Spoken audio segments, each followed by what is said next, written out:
In this video, I'm going to show you how you can easily prevent pressing at the side button from ending calls on your iPhone.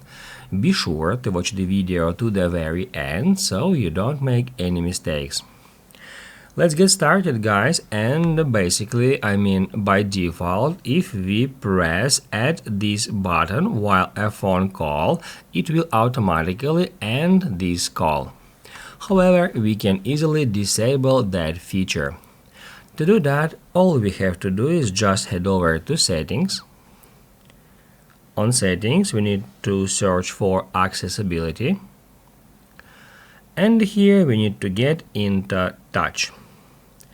After that, just scroll down until you find Prevent Lock to End Calls, and if you want to disable that feature, all you have to do is just activate that option. Basically, guys, that's it. So if this video was helpful for you, don't forget to hit the like button.